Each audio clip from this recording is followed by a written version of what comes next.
So let's start with block 1, unit 4, hypothesis formulation and sampling. So what is hypothesis formulation and what is sampling, that we are going to discuss today.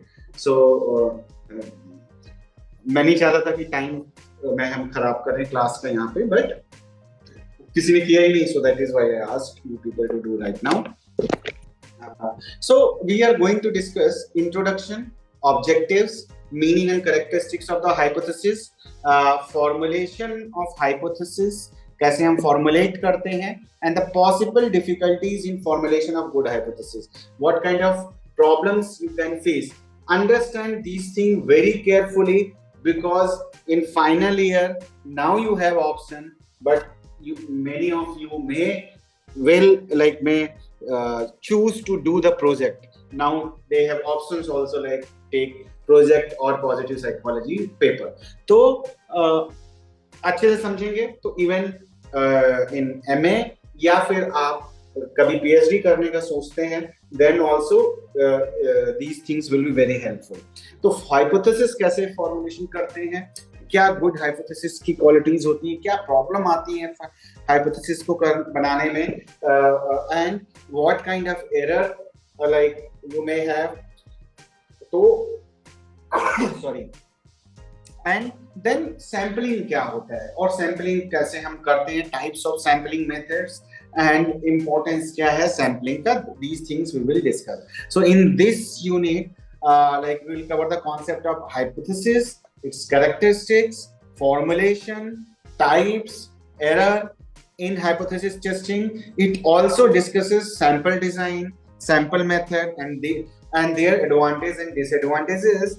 And we will also discuss the cost and dynamic nature of population and data collection. कि क्या फर्क होता है data और उसमें जो क्या कहते हैं हमारी कॉस्ट क्या इन्वॉल्व होती है, टाइम क्या लगता है, all those things. And these are our objectives कि इस यूनिट में हम क्या सीखेंगे, that is what it is. And then first thing, meaning and characteristics of the hypothesis we should understand. तो हाइपोथेसिस क्या है, हाइपोथेसिस का अगर वर्ड मीनिंग आप देखो तो क्या है कि something you are hypothesising, that is you don't know but you are hypothesising on certain basis, है ना. तो a hypothesis is a tentative and testable statement of possible relation between variables and investigations. अब हमने जो बात किया था, अगर आपको याद है, इंडिपेंडेंट वेरिएबल और डिपेंडेंट वेरिएबल्स की हमने बात की थी. तो वो जो हमारे डिपेंडेंट वेरिएबल और इंडिपेंडेंट वेरिएबल्स हैं, है ना, उनका रिलेशनशिप क्या होगा, है ना, अंडर इन्वेस्टिगेशन. यानी जो हम इन्वेस्टिगेट कर रहे हैं डिपेंडेंट इंडिपेंडेंट वेरिएबल, उनके बीच में रिलेशनशिप क्या होगा. हम इन्वेस्टिगेशन करेंगे तो क्या हाइपोथेटिकल आंसर आ सकता है, that is what hypothesis is. And it must be tested and against empirical data, meet certain criteria to be considered useful in study. तो कहने का मतलब ये है कि हम डिपेंडेंट वेरिएबल और इंडिपेंडेंट वेरिएबल वही ले सकते हैं जो टेस्टेबल हो एंड मेजरेबल हो, जिनको हम मेजर कर सकते हैं और टेस्ट कर सकते हैं. सिर्फ वही क्या कहते हैं वेरिएबल्स हम ले सकते हैं, जिसको मेजर नहीं कर सकते स्टडी कैसे करेंगे. तो सिमिलरली, और इंपेरिकल डेटा का मतलब ये हुआ कि फैक्ट्स, तथ्य जिनको हिंदी में बोलते हैं, फैक्ट बेस्ड होना चाहिए और तभी वो यूजफुल होगा हमारी स्टडी के लिए, otherwise it is not useful at all. ठीक है, तो ये चीजें हमें समझनी पड़ेंगी. तो हाइपोथेसिस क्या है, इन आईवी और डीवी के बीच का रिलेशनशिप है, लेकिन ऐसा नहीं है कि इसको हम हवा में कुछ बना देंगे, है ना, ऐसा नहीं है. इसके लिए प्रॉपर चीजें हैं, कैसे हम बनाते हैं, कैसे हम अराइव करते हैं कि क्या हमारी जो है हाइपोथेसिस है वो क्या है, हम कैसे बनाएं इसको. ठीक है, किस तरीके से हम बेटर हाइपोथेसिस बना सकते हैं, तो वो हम प्रोसेस बात करेंगे. तो अब इसकी कैरेक्टरिस्टिक्स क्या होनी चाहिए. Number 1, hypothesis should B conceptually clear, यानी कॉन्सेप्ट वाइज क्लियर होनी चाहिए. अगर आप कह रहे हैं, जैसे हम पहले भी बात कर चुके हैं, एग्जाम्पल में कंटिन्यू कर रहा हूँ, सिमिलर एग्जाम्पल ज्यादातर क्लासेस में मैं करता हूँ कि आईक्यू और एकेडमिक अचीवमेंट के बीच में रिलेशनशिप हम देखना चाहते हैं, दैट इज माय प्रॉब्लम या our problem.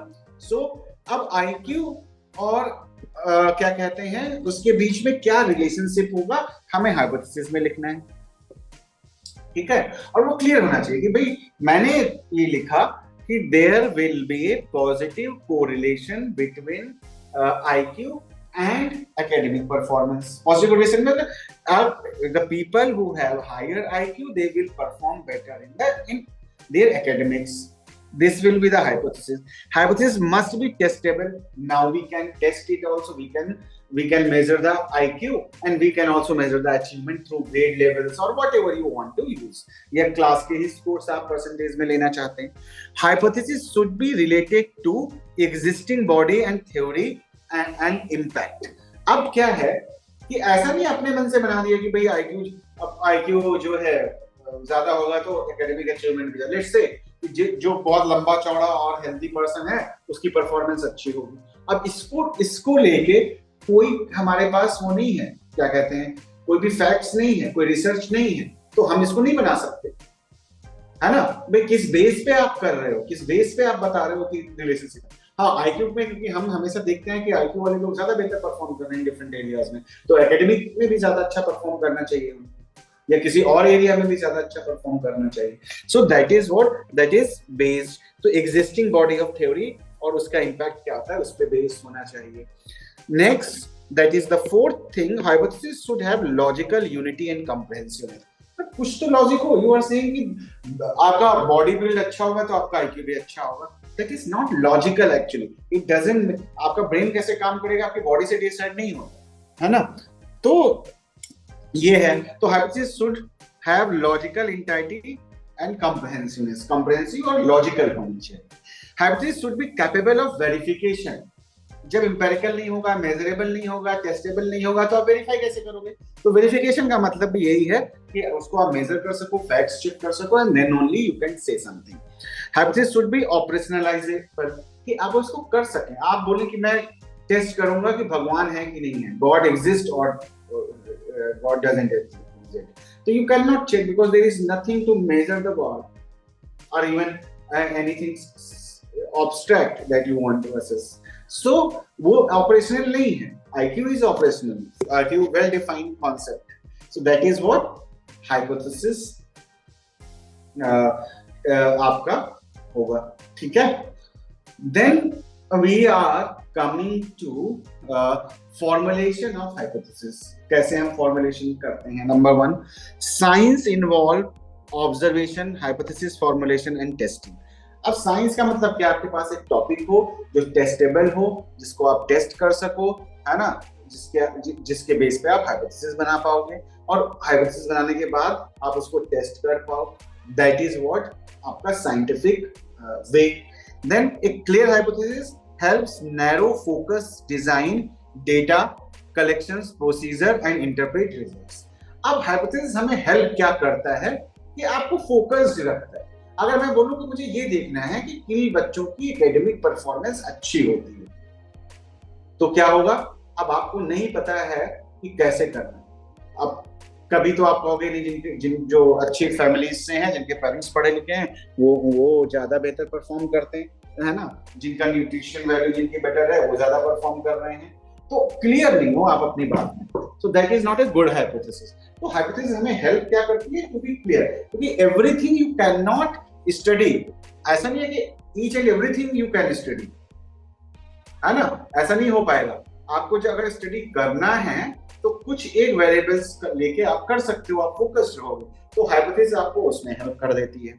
Clear idea is essential for verifying research question, कि आपको अपने रिसर्च में करना क्या है वो आपको पता रहता है, नहीं तो आप कंफ्यूज रहोगे, कुछ भी करोगे और रिजल्ट कुछ भी आएगा। तो ये आपको एक गाइडिंग लाइन दे देती है कि भाई ये काम करना है, ये रिलेशनशिप चेक करने हैं, क्या है इसका मतलब, इसके और इनके बीच में कोई रिलेशनशिप है या नहीं है, using the different statistical measures, है ना। तो सारे के सारे स्टैटिस्टिकल मेजर हाइपोथेसिस टेस्टिंग ही करते हैं कि वो सही है कि गलत है। Possible difficulties in formulation of a good hypothesis. A researcher faces three major difficulties. What are these three major difficulties?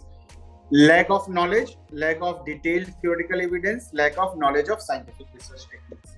क्या प्रॉब्लम आती है? अगर आपको theoretical framework नहीं पता है, means you don't know what is IQ, how you will assess, how you will find the relationship between IQ and the academic achievement. If you don't know what is academic achievement, what is IQ, so that is a theoretical framework, है ना? Lack of theoretical evidences, यानी पहले कोई research नहीं हुई है, आपको पता नहीं है कि क्या रिलेशन होगा, कैसा होगा, पता नहीं है, तो आप कैसे बनाओगे कि आईक्यू और एकेडमिक अचीवमेंट के बीच में पॉजिटिव रिलेशन हो सकता है?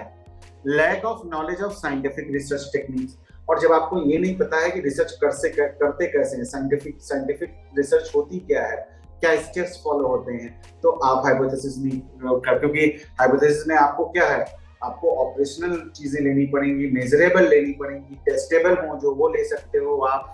तो अगर ये तीन चीजें नहीं पता है तो अच्छे हाइपोथेसिस आप नहीं बना पाओगे और आपको प्रॉब्लम है अगर आप इन चीजों में बेटर नहीं है। तो hypothesis formulated from the problem statement should be positive and substantive before data collection. अब हाइपोथेसिस तो डेटा कलेक्शन से पहले बनती है, डेटा कलेक्शन के बाद ये होता है कि ये हाइपोथेसिस एक्सेप्टेबल है या नहीं है, दैट वी डिसाइड। तो हाइपोथेसिस कहां से आती है? प्रॉब्लम स्टेटमेंट से। कि प्रॉब्लम स्टेटमेंट क्या है? कि हम ये देख रहे हैं, हमारा स्टडी का टॉपिक है let's say relationship between IQ and academic achievement. अब ये हो गया, इसी को तो हम फॉर्मुलेट करेंगे हाइपोथेसिस में। तो हम हाइपोथेसिस क्या फॉर्म कर रहे हैं? There is no correlation between academic achievement and आपका एक हाइपोथेसिस, इसको नल हाइपोथेसिस बोलते हैं, आगे आएगी बताऊंगा कि there is no correlation between academic achievement and IQ, and second is there is a positive correlation between IQ and the academic achievement. तो ये हम डिसाइड करते हैं यहाँ से। And Lavati Devedi, you have raised the hand, you can ask the question. Yes sir, I don't have any question, but when I joined and between this span of time, I mean 15 to 20 minutes, I was joined by my network, but due to some network issues, your voice was not audible to me. It was from my side only, but I missed that content, 15 to 20 minutes content. नहीं है, recording मैं upload करूंगा, वहां से आप check कर लेना, है ना? Okay sir, okay, thank you. Recording पिछली क्लासेस की भी कोर्स में पढ़ी हुई है, तो आपको वो मिल जाएंगी और 30 सितंबर तक आपके पास में है, तो आप उसको उससे पहले देख लेना, और यूट्यूब पे भी है, ठीक है? हाँ, तो हम बात कर रहे थे, the process evolves rational construction of the thought and justifiable inferences. तो हाइपोथेसिस क्या है? पहला पॉइंट शायद हम डिस्कस कर रहे थे। Hypothesis formulated from the verbal statement and should be positive and substantiative before data collection. तो हाइपोथेसिस फॉर्मुलेशन का प्रॉब्लम स्टेटमेंट से रिलेशनशिप होता है, क्योंकि उसके बेस में हम बनाते हैं, और वो आपका ऐसा होना चाहिए कि आप उसको टेस्ट कर सको थ्रू डेटा कलेक्शन, है ना? डेटा कलेक्ट जब आप करोगे, the process involves rational reconstruction of the thought and justifiable inference. कि रिकंस्ट्रक्शन ऑफ थॉट्स, कि भाई आईक्यू और इसमें क्या रिलेशनशिप हो सकता है, पहले का रिसर्चर्स क्या कहते हैं, तो आप थॉट प्रोवोकिंग एंड जस्टिफाइबल हो जो आप बना रहे हो hypothesis. So that is what the purpose. Good hypotheses are made, not born, or derived from earlier research findings, existing theories and personal observation. अब हाइपोथेसिस में तीन चीजें हेल्प कर सकती है कि आप पहले जो रिसर्चेस हुए हैं आईक्यू और एकेडमिक अचीवमेंट से, वो आपको पढ़ने पड़ेंगे। दूसरी चीज एग्जिस्टिंग थ्योरीज, जो थ्योरीज आप पढ़ रहे हैं डिफरेंट, कि क्या रिलेशनशिप है आईक्यू एंड एकेडमिक अचीवमेंट का, क्या कुछ मिला है, किसी ने रिसर्च किया, कोई थ्योरीज है इस पे based. Third thing is personal observation, कि you have observed, suppose you are a teacher and or you are a counselor in a school and you have seen that people who have good IQ, students who have good IQ, they are performing well, है ना? Even vice versa भी हो सकता है, कि ये भी हो सकता है कि there are students who are very good in they have very good IQ but they are not performing well. So what are the questions? So you can make another research on that, कि क्या other factors हैं जो affect कर सकते हैं, and during interview with those child and parents, you are able to find out that there are some family issues. तो अब आपका रिसर्च आप चाहें तो कर सकते हैं कि भाई इमोशनल डिस्टर्बेंसेस या फैमिली एनवायरनमेंट और एकेडमिक अचीवमेंट में क्या रिलेशनशिप होता है, ये दूसरी रिसर्च हो जाएगी आपकी। तो सिमिलर काइंड ऑफ आपका जो ऑब्जर्वेशंस हैं वहां से भी आप हाइपोथेसिस क्रिएट करते हैं, वो नॉलेज भी आपके लिए इंपॉर्टेंस रखता है। तो research should consider expected relationship, operational definitions, literature review when formulating hypothesis. तो शुड कंसीडर क्या क्या चीजें हैं, क्या क्या कंसीडर करना है हमें, रिलेशनशिप्स, एक्सपेक्टेड रिलेशनशिप्स क्या हो सकते हैं दो वेरिएबल्स के बीच में। Second thing is operational definitions, कि ऑपरेशनल डेफिनेशन में था कि जो टेस्टेबल हो, एंड लिटरेचर रिव्यू, जो रिसर्चेस पहले हुई हो वो आपको पढ़नी पड़ेंगी। आप अपनी साइनॉप्सिस जब सबमिट करते हो या रिसर्च करोगे जब आप पीएचडी में, तो ये सब चीजें करके देनी पड़ेंगी आपको on paper. And then when formulating hypothesis, तो अब आपको literature review, operational decision, expected relationship वो पता होना चाहिए beforehand when you are writing a hypothesis. ठीक, anyone can ask any question at any point of time by raising the hand or just switch on the mic and ask. And then hypothesis should be stated logically and journal implication, logically और journal होनी चाहिए, implications क्या होंगे इसके वो भी इसमें included होना चाहिए। अब hypothesis जो है, there are two types of hypothesis, many of you may have heard because of like if you have done any graduation in any social science subject, even in other subjects also, in science also we need researches and research and all. So null hypothesis and alternate hypothesis, there are two types of hypothesis, and null hypothesis means there is no relationship. We write and we call it H0, है ना, इससे हम denote करते हैं इसको, and ये लिखा हुआ है। So null hypothesis represented as HO is H0 is a crucial tool in inferential statistics, asserting that there is no true difference between two population means, indicating that difference are accidental and due to chance. It should always be specific. तो पहली जो hypothesis हम बनाएंगे वो होती है null hypothesis.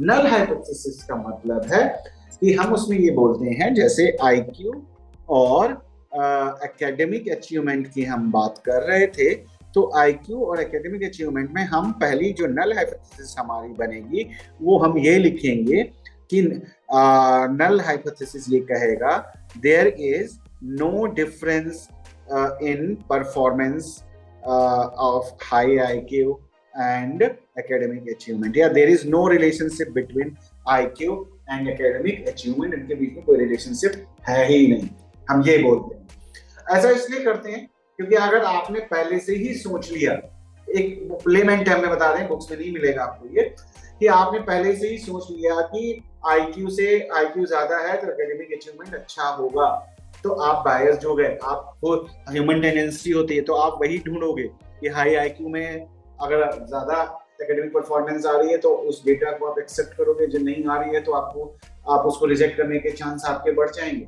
तो null hypothesis हमेशा यही बताती है कि there is no relationship between two variables, any independent dependent variables, उसको इम्पैक्ट ही नहीं है उसका। तो अगर ये रिजेक्ट हो जाता है हमारी थ्योरी में, हमारी रिसर्च में कि भाई नहीं इसका इम्पैक्ट है, ये प्रूव हो जाता है, तो नल हाइपोथेसिस रिजेक्ट हो जाएगी। अब एक्सेप्ट क्या होगा, alternate hypothesis. Alternate hypothesis directional होती है कि वो ये बताती है कि भाई देयर इज रिलेशनशिप या किस तरह का रिलेशनशिप है। The alternate hypothesis hypothesis represented as H1 represent the researchers believe that mean of population with higher probability is greater than those of without. It can be directional or non-directional depending on the research expectation. अब क्या होता है कि H1, H2, H3 कोई भी किसी भी तरह की बन सकती है, मतलब कितनी भी हो सकती है। हाँ लवली बोलिए। सर मुझे ना नल हाइपोथेसिस समझ में नहीं आया था, प्लीज एक बार दोबारा बता देंगे प्लीज? बिल्कुल बता देंगे। पहले मैं अल्टरनेट बताऊंगा फिर नल बताऊंगा दोबारा से, जिससे कि और क्लियरिटी आ जाए। ठीक है जी जी जी ठीक है। आप अपने क्वेश्चंस चैट बॉक्स में भी लिख सकते हैं, मैं ले लूंगा। तो अब अल्टरनेट हाइपोथेसिस क्या होती है? अल्टरनेट हाइपोथेसिस ये होती है कि भाई वो ये बोलती है कि एकेडमिक अचीवमेंट और आईक्यू में पॉजिटिव कोरिलेशन होता है। अगर आईक्यू बढ़ रहा है तो एकेडमिक अचीवमेंट भी बढ़ेगा, है ना। तो दोनों के बीच में कोरिलेशन अच्छा है। ये आपको बताता है आपका एकेडमिक क्या कहते हैं, अल्टरनेट हाइपोथेसिस। ये चीज आपको अल्टरनेट हाइपोथेसिस बताती है। तो अब ये डायरेक्शनल भी हो सकता है। अब डायरेक्शनल का मतलब क्या हुआ? डायरेक्शनल का मतलब है एक डायरेक्शन में हो सकता है या दूसरी डायरेक्शन में हो सकता है। मीन सर आपकी स्क्रीन नहीं दिख रही है। हाँ, वो हट गया था, वो मेरा आईपैड बार बार बंद हो रहा है, आई डोंट नो, मैं मतलब स्क्रीन चला रहा था। तो अब क्या है कि डायरेक्शनल हो सकता है, या तो आईक्यू बढ़ता है, डायरेक्शन का मतलब है पॉजिटिव डायरेक्शन हो सकता है, प्लस की साइड में मतलब आईक्यू बढ़ रहा है तो अचीवमेंट भी बढ़ रहा है। दूसरा डायरेक्शन क्या हो जाए, आईक्यू बढ़ रहा है, एकेडमिक अचीवमेंट घट रहा है। दो डायरेक्शंस हो गई आपकी। तो ये डायरेक्शनल भी हो सकती है कि ऐसा हो सकता है, हम अपनी हाइपोथेसिस में कह रहे हैं आईक्यू बढ़ता है तो एकेडमिक अचीवमेंट बढ़ता है, और दूसरा ये भी हो सकता है कि हम ये कहें कि आईक्यू घट रहा है और एकेडमिक परफॉर्मेंस बढ़ रहा है। तो ये डायरेक्शनल हो सकती है। तो इसको हम बोलते हैं अल्टरनेटिव हाइपोथेसिस। तो यूजुअली रिसर्च में हम दो हाइपोथेसिस बनाते हैं, नल हाइपोथेसिस और अल्टरनेट हाइपोथेसिस।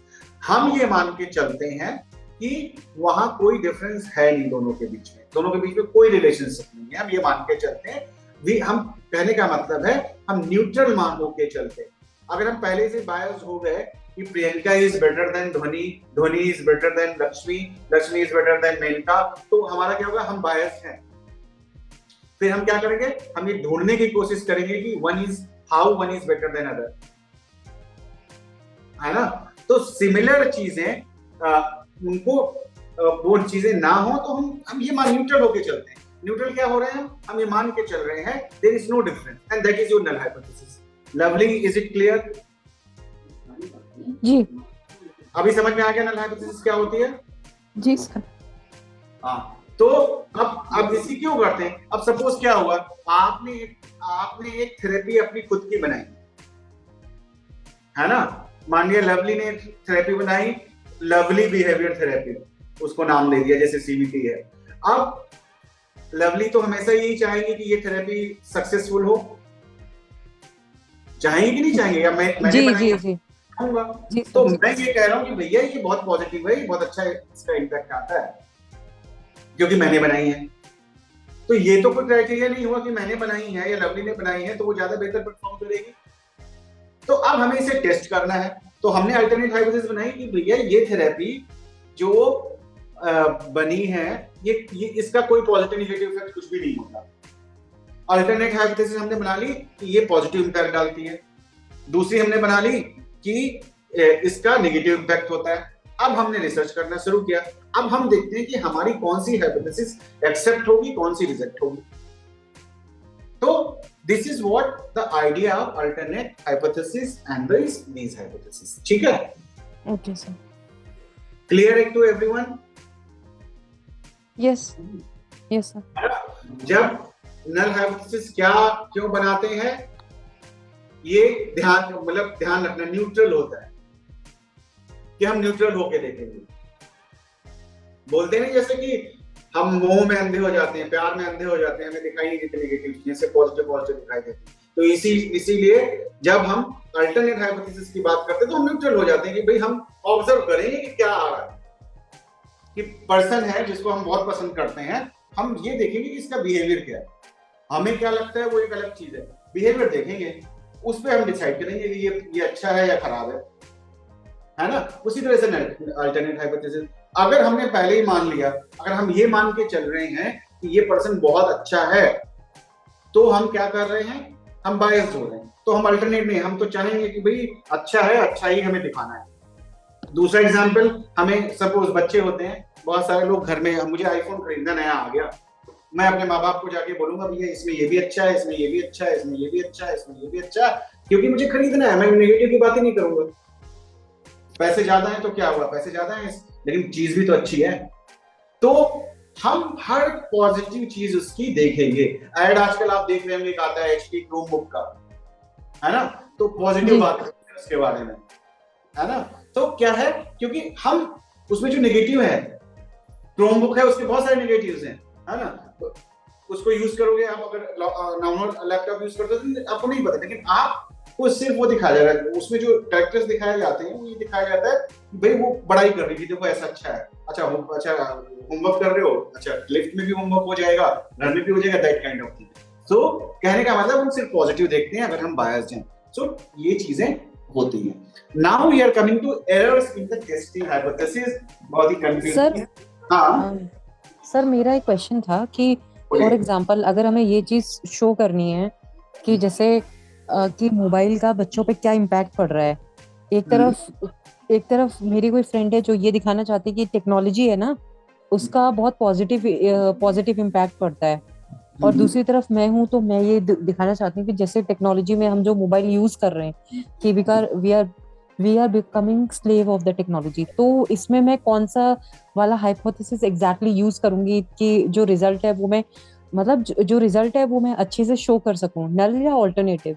सबसे पहली चीज आपको देखो, हाइपोथेसिस दोनों बनती हैं किसी भी रिसर्च में, ठीक है। Number one. नंबर टू, जब आप ये करें कि मैं दिखाना चाहती हूँ, तो आप एज ए रिसर्चर कुछ नहीं दिखाना चाहते, आप सिर्फ रिलेशनशिप देखना चाहते हैं कि इम्पैक्ट पॉजिटिव हो रहा है कि नेगेटिव हो रहा है, ये मैटर ही नहीं कर रहा है। जैसे ही हम ये बोल रहे हैं तो इसका मतलब हम एक साइड देखना चाहते हैं। तो इसी चीज बायस को अवॉइड करने के लिए आप नल हाइपोथेसिस क्रिएट करते हो कि भाई आप एक पर्सन कह रहा है कि पॉजिटिव इम्पैक्ट पड़ता है, एक कह रहा है कि नेगेटिव पड़ता है, ठीक है। और हम एज ए रिसर्चर हमारा काम है to find out the facts, ठीक है। तो हमारी नल हाइपोथेसिस क्या होगी, पहली नल हाइपोथेसिस बनेगी देयर इज नो कोरिलेशन, है ना, there is no correlation between screen use या मोबाइल यूज, क्योंकि मोबाइल यूज स्पेसिफिक हो जाता है, आईपैड भी होता है, बहुत सारी चीजें होती है ना।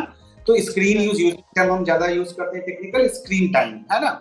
There is no relationship between screen time and mental health. I think आप यही कहना चाहते हो, है ना, कि मेंटल हेल्थ है ना, चाहे वो एडिक्शन है जो भी है। तो आपकी नल हाइपोथेसिस बन जाएगी there is no relation between mental health and, ठीक, ये हो गई। और सर अगर ऑल्टरनेटिव हाइपोथेसिस अगर मैं क्रिएट करती हूँ तो क्या वो बायस में चला जाएगा या नहीं जाएगा? नहीं नहीं नहीं, आप सुनते हैं पहले आप एक बात समझो। तो क्या कहते हैं, मैं आपको बताता हूँ अभी एक चीज। तो उसके बाद अल्टरनेट हाइपोथेसिस बनती दोनों है। अल्टरनेट हाइपोथेसिस हम ये बनाते हैं कि there is a positive impact on mental health और प्रोडक्टिविटी, जो भी कहना चाहते हैं आप, है ना।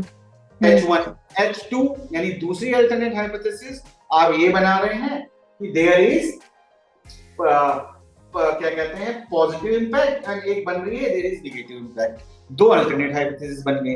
तो हम जो टेस्ट करेंगे वो नल हाइपोथेसिस को टेस्ट करते हैं हाइपोथेसिस टेस्टिंग में। तो नल हाइपोथेसिस को हम टेस्टिंग करेंगे कि कोई डिफरेंस नहीं है, हम ये मान के चल रहे हैं। अब हमने टी टेस्ट लगाया, जेड टेस्ट लगाया, एफ टेस्ट लगाया, जो भी किया हमने टेस्ट किया, हमारा जो स्कोर आया उसमें आया कि हमारा जो डिफरेंस है वो आ रहा है। तो इसका मतलब क्या हुआ, नल हाइपोथेसिस रिजेक्ट हो गई। हम कह रहे थे कोई डिफरेंस नहीं आ रहा है, अब हमारा डिफरेंस आ रहा है, तो हमारी नल हाइपोथेसिस रिजेक्ट हो जाएगी। अल्टरनेट हाइपोथेसिस हम एक्सेप्ट कर लेंगे, yes there is a impact. अब वो इंपैक्ट कैसा है, पॉजिटिव नेगेटिव, उसको हम एनालाइज करेंगे। तो इस तरीके से डिसाइड करते हैं। Got it sir, thank you. ठीक है। Any question from anyone else? Okay, तो अब आते हैं एरर। तो एरर में क्या है, दो तरह की एरर है। आप हो सकता है आप लोगों ने बहुत बार सुना भी होगा, hypothesis are assumptions that may be proved to be either correct or incorrect। हमें नहीं करना, देखो कई बार क्या होता है कि हम उसको प्रूफ करने की कोशिश करते हैं कि मैंने थेरेपी बनाई, मुझे प्रूफ करना। नहीं, हमारा काम क्या है एज ए रिसर्चर, हमारा काम होता है कि भाई हमने ये कर रहे हैं रिसर्च, अब इसमें क्या आएगा उससे मेरा कोई लेना देना नहीं है, जो आएगा मैं बता दूंगा। ऐसा नहीं है कि आपके दिमाग में चल रहा था, और ऐसा करते हैं बहुत सारे लोग, हम भी करते हैं कई बार, कि हमारे दिमाग में चल रहा है अच्छा इसका नेगेटिव इंपैक्ट पड़ेगा, तो अब हम नहीं आ रहा तो हम परेशान हो रहे हैं कि क्यों नहीं आ रहा। अरे भाई नहीं आ रहा, हमारा काम है कि भाई हमने अल्टरनेटिव, या तो ये करेक्ट होगी हमारी हाइपोथेसिस या तो इनकरेक्ट होगी, सीधी सी बात है ना। तो एंड उसके बारे में हम फिर डिस्कशन में लिखते हैं कि भाई क्यों करेक्ट हो सकती है, क्यों इनकरेक्ट हो सकती है, क्या रीजंस हो सकते हैं, all those things we discuss. Clear? Now we are coming to two types of error, type 1 and type 2. बहुत ही कंफ्यूजिंग, बहुत लोगों कंफ्यूज होते हैं एंड बहुत सारे क्वेश्चंस आते हैं जहां भी आप एग्जाम देने जाते हो, आपके एग्जाम में भी आ सकता है. So these are the things. तो लवली का फिर से कोई क्वेश्चन है? लवली पूछिए.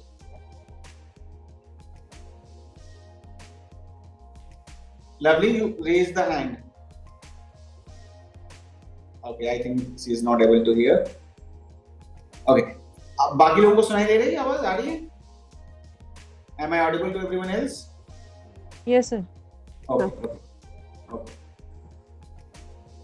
तो type 1 error and type 2 error. अब नल हाइपोथेसिस और आपको पता चल गया अल्टरनेट हाइपोथेसिस क्या होती है. ठीक है. Now we are coming to type 1. दो तरह के एरर्स आप कर सकते हो. क्या हो सकता है? Rejection of null hypothesis when it is true, यानी टाइप 1 एरर. याद रखना कि आपने नल हाइपोथेसिस रिजेक्ट कर दी जबकि वो सही थी, कोई डिफरेंस नहीं था, लेकिन गलती से क्या हुआ, आपका जो डेटा आया उसने ये बता दिया कि आपकी एरर हो गई, एरर है. नहीं बताया, मतलब आपने डेटा ने ये शो कर दिया कि नल हाइपोथेसिस जो है वो ट्रू है, there is no difference, but actually there is a difference. तो we call it type 1 error. अब इसको कैलकुलेट कैसे करते हैं वो मैं बाद में बताऊंगा जब स्टैटिस्टिक्स का पेपर होगा.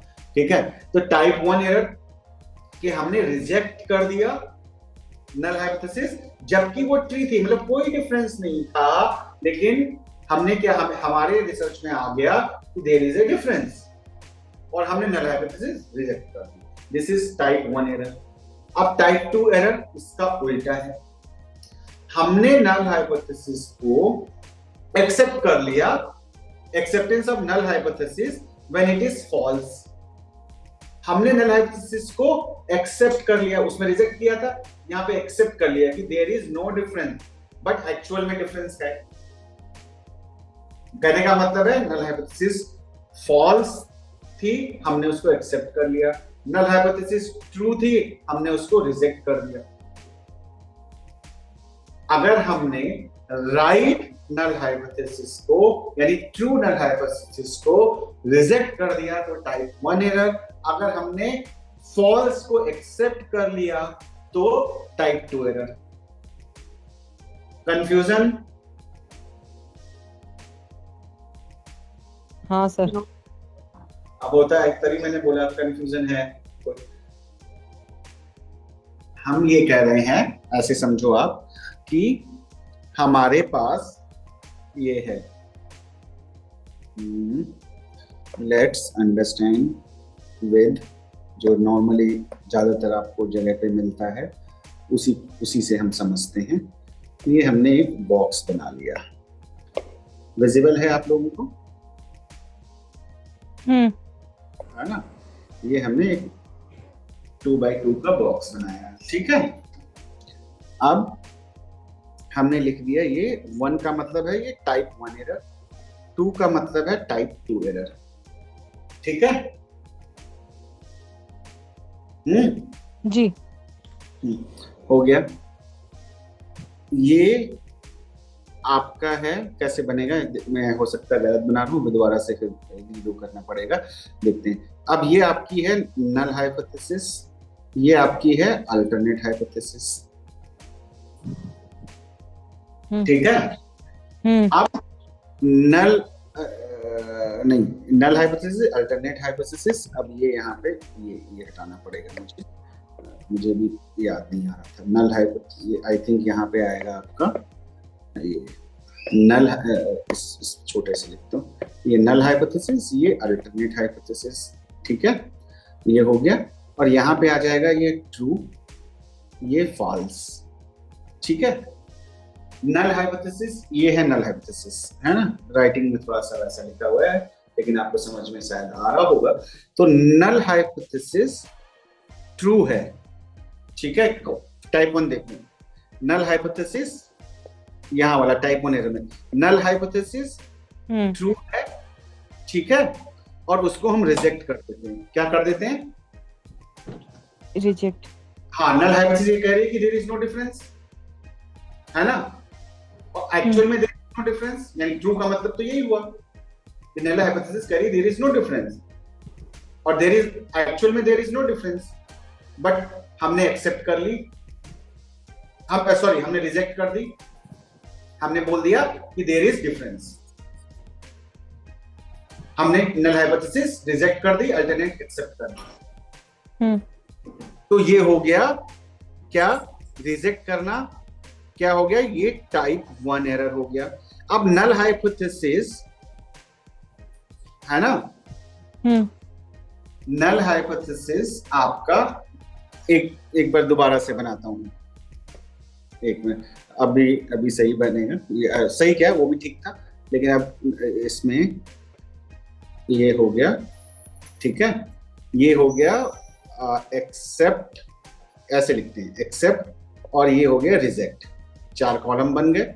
ये नल हाइपोथेसिस हो गई, ये अल्टरनेट हाइपोथेसिस हो गई। तो नल हाइपोथेसिस इज, अब यहां से हम इसको कंपेयर भी करते जाएंगे साथ में, नल सॉरी ये अल्टरनेट है ना। तो अब यहाँ पे आप इसको देखो, ये है नल, हम टाइप 1 एरर क्या कह रहा है? Rejection of true null hypothesis, जो नल हाइपोथेसिस ठीक है उसको हम रिजेक्ट कर रहे हैं। तो ये नल हाइपोथेसिस आपकी है ना, और ये ट्रू और ये फॉल्स, यहाँ पे ऐसे आएगा, वो अंदर आएगा, है ना। नल हाइपोथेसिस आपकी ये है, ये ट्रू है, ठीक है, और इसको आप क्या कर रहे हो? आप इसको एक्सेप्ट कर ले, आप इसको एक्सेप्ट कर ले हो तो क्या हो जाएगा? यानी नल हाइपोथेसिस सही है, आपने उसको एक्सेप्ट भी कर लिया, तो ये राइट डिसीजन हो गया कि नहीं हो गया? ये टाइप 1 एरर में आएगा ना? यस सर, टाइप 2 में नहीं, ये एरर नहीं है भाई, कोई डिफरेंस नहीं था, हमारे रिसर्च में भी आया कि कोई डिफरेंस नहीं है, यानी नल हाइपोथेसिस ट्रू है, हमने एक्सेप्ट कर लिया, गुड इनफ। अब नल हाइपोथेसिस क्या है? नल हाइपोथेसिस है कि कोई डिफरेंस नहीं है, ठीक है, और वो नल हाइपोथेसिस आपकी क्या कहते हैं, उस नल हाइपोथेसिस में क्या किया? ये ऐसे देखो, ये पहले टाइप 1 ही कर लेते हैं। नल हाइपोथेसिस ट्रू है, ये क्या बोल रहा है? Rejection of null hypothesis when it is true, यानी नल हाइपोथेसिस ट्रू का मतलब क्या हुआ? कि देयर इज नो डिफरेंस, हम ये मान रहे हैं, क्या है? देयर इज नो डिफरेंस, ये सही है, ठीक है, नल हाइपोथेसिस हमारी सही है, लेकिन हमने क्या किया? रिजेक्ट कर दिया। तो नल हाइपोथेसिस इज ट्रू और हमने उसको रिजेक्ट कर दिया, ये नल हाइपोथेसिस था और हमने उसको रिजेक्ट कर दिया, तो वो हो गई type 1 error.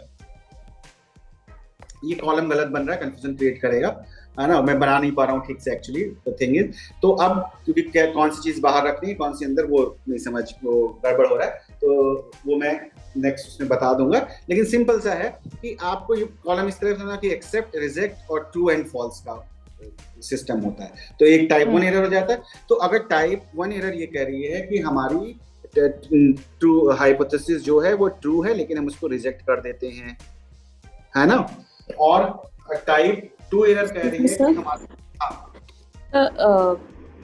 Can you give an example, like मतलब हमारे डेटा से, मतलब हमारे डेटा में कुछ रॉन्ग आया है, या फिर मतलब हमारे से कोई और एरर हुआ है? मतलब how do we no?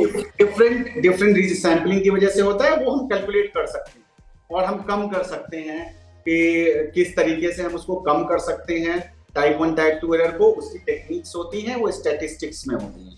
Actually this is statistics का, जैसे हम लोग की क्लास थी, सर ने बताया था ना, हमने टेस्ट किए थे, तो अगर वो रेंज में, मतलब अगर रेंज में सपोज आ गया, मतलब लेकिन हम फिर भी रिजेक्ट, मतलब क्या हमारा कैलकुलेशन एरर हो सकता है? Sir can that be one reason? Calculation error हो सकता है, कुछ भी हो सकता है, कैलकुलेशन सैंपलिंग एरर हो सकता है आपका, है ना, सैंपलिंग की वजह से भी होता है इन सब चीजों में। अब देखो, मैंने एक बार सर्च कर लिया है, सॉरी, वो जो मैं बड़ा एक नए पेज पे मैं आपको समझाने की कोशिश करता हूँ, जिससे लाइक अगर जैसे हमने कोई भी प्रॉब्लम ली है और हम कह रहे हैं when it is true, so how can we say that it is true?